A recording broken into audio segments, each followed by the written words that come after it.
Mavis is a diesel engine who works for the quarry company shunting freight cars in their sidings. She has 6 small wheels hidden by side plates just like Toby's. Mavis is young and full of her own ideas. She loves rearranging things too and began putting Toby's cars in different places every day. This made Toby cross. Freight cars, he grumbled, should be where you want them when you want them. Fiddlesticks, said Mavis and flounced away. At last, Toby lost patience. I can't waste time playing hunt the cars with you. Take them yourself. Mavis was pleased. Taking cars made her feel important. At the station, Diesel oiled up to her. Toby's an old fusspot, she complained. Diesel sensed trouble and was delighted. Toby says only steam engines can manage freight cars, continued Mavis. How absurd, squirmed Diesel. Depend upon it, Mavis. Anything steam engines can do, we diesels can do better. Diesel knew nothing about cars, but Mavis didn't realize this.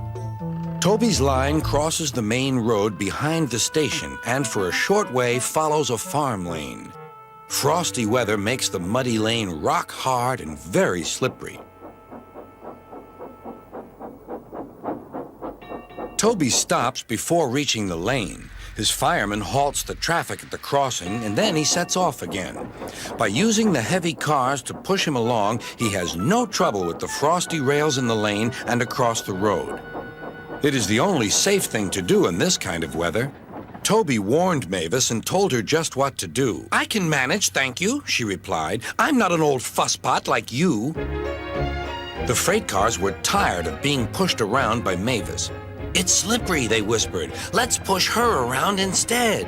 On, they yelled. Mavis took no notice. Instead, she brought the cars carefully down the lane and stopped at the level crossing. All traffic halted.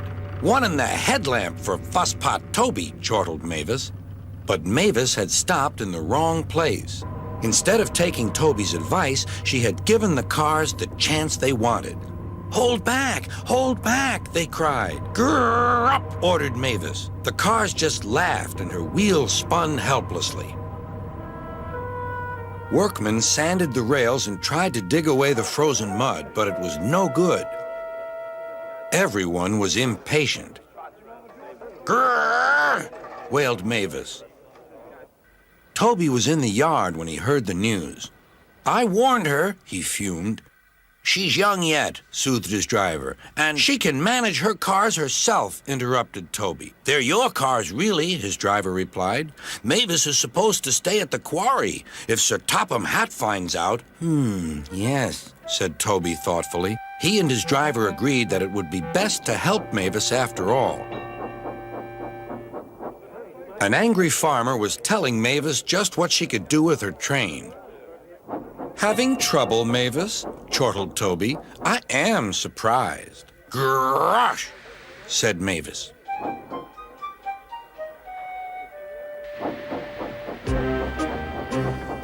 With much puffing and wheel slip, Toby pushed Mavis and the freight cars back.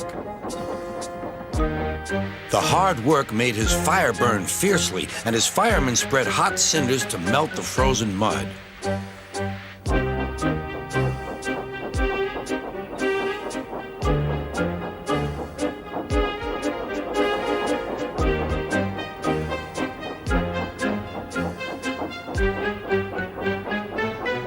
At last, they finished.